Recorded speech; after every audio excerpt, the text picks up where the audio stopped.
Bonjour et bienvenue sur Français avec Pierre. Aujourd'hui, je voudrais parler d'un thème assez intéressant, je pense, c'est la famille. Alors, la famille, pourquoi la famille? Ben parce que la famille, c'est quelque chose de très culturel.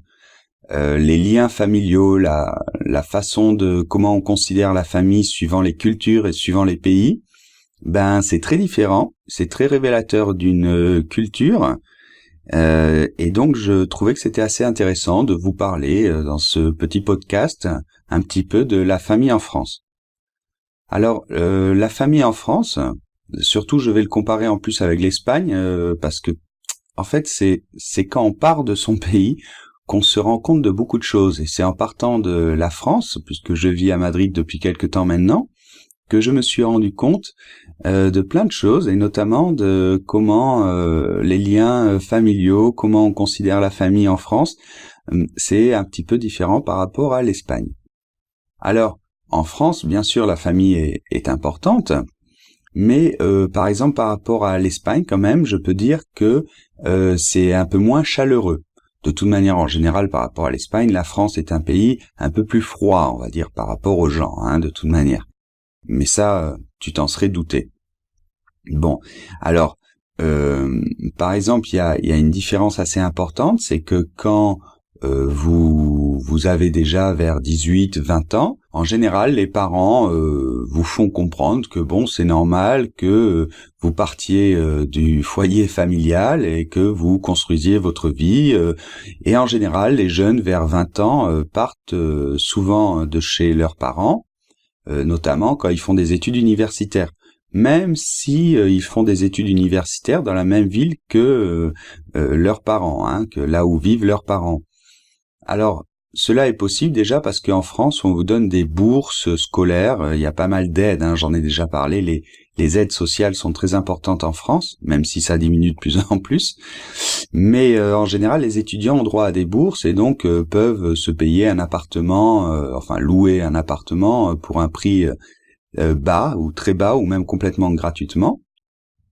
Donc déjà au niveau économique, c'est déjà une possibilité. Mais c'est pas que pour ça, c'est que aussi il y a une certaine mentalité de s'émanciper assez tôt en France, et c'est assez normal que les jeunes vers 20 ans ou un peu plus tard ou un peu plus tôt partent de chez leurs parents pour vivre leur vie, pour faire leur vie.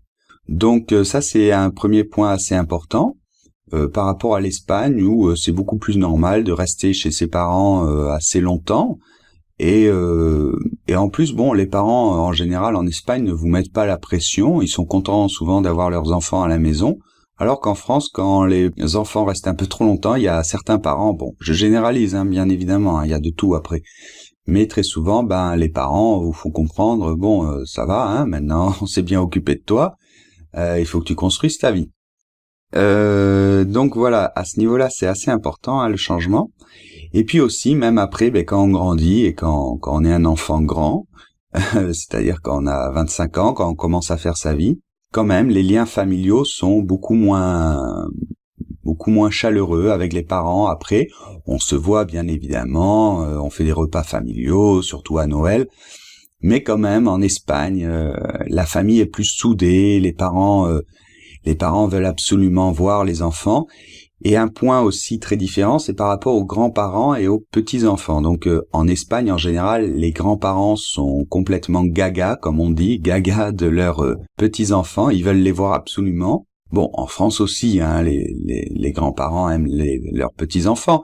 Mais ils sont pas aussi désireux de les garder tout le temps, de s'en occuper.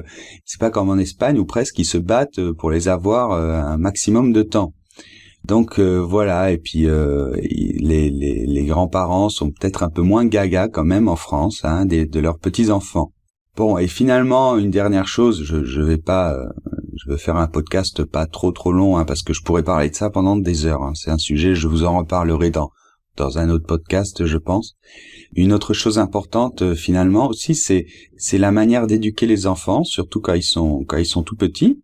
Alors par exemple en France quand même c'est assez normal, par exemple les enfants à partir de 3 mois ou même plus petits, de les mettre dans un lit à part et dans une chambre à part. Donc même en général, on dit que c'est plutôt bon que le bébé commence à avoir son monde à lui et on a tendance à séparer assez rapidement comme ça le bébé des parents.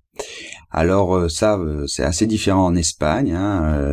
Moi personnellement, je fais pas du tout ça. C'est même complètement le contraire. Donc par exemple, nous, comment on fonctionne, ça choque pas mal les Français. Bon, enfin ça choque. Ils sont assez étonnés. Ils nous conseillent même, mais non, mais l'enfant doit avoir déjà son monde à lui, être un peu indépendant, c'est meilleur pour lui. Donc nous, on n'est pas trop d'accord avec ça. On préfère avoir les enfants quand ils sont petits près de nous. Et on dort dans la même chambre jusqu'à qu'ils soient assez âgés. Donc ça, par exemple, en France, c'est pas très commun. Et ensuite, quand ils grandissent, les enfants, la manière d'éduquer aussi, c'est assez différent. En France, c'est plus froid toujours, et puis c'est plus sévère. Souvent, vous verrez les enfants français, d'ailleurs, c'est assez étonnant. Quand ils ont même vers 7 ans, ils parlent déjà beaucoup, un peu comme des adultes, quoi. Alors d'un côté, c'est bien, ils sont capables de construire des phrases très bien, un raisonnement assez logique, mais c'est vrai que par rapport aux enfants espagnols, par exemple, ils font très adultes, quoi. Et puis et puis on leur demande quand même avoir un comportement assez adulte. Par exemple, quand les enfants crient un petit peu et tout, en France, c'est chut, taisez-vous, on parle pas si fort, etc. Donc beaucoup plus qu'en Espagne. Et aussi, le monde des adultes et des enfants est beaucoup plus séparé.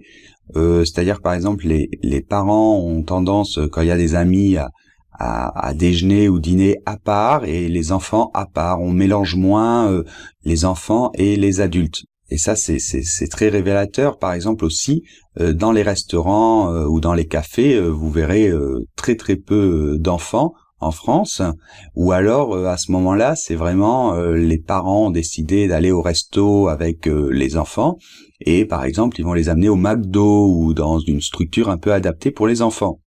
Alors qu'en Espagne, au contraire, les enfants font partie du monde en général, de la vie de tous les jours, et donc dans n'importe quel café, un bar, un restaurant, même tard le soir, il y aura des enfants, des bébés qui dormiront peut-être dans la poussette, mais ils seront là. Il y en a toujours autour qui crient, qui courent un peu partout.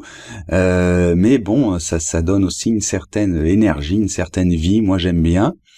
En France, voilà, c'est plus feutré, c'est plus discret, il faut plus respecter les autres. Et donc, souvent, on dit aux enfants de se taire ou on les amène pas dans certains endroits publics. Bon, voilà, grosso modo, ce que je voulais dire aujourd'hui. C'est, comme je vous dis, c'est un sujet vraiment très vaste et j'en reparlerai peut-être dans d'autres podcasts. Voilà, merci, au revoir. Si tu aimes ce que je fais, abonne-toi à ma chaîne YouTube, suis-moi sur Facebook, partage dans les réseaux sociaux, commente, parle de ça à tes copains, etc., etc.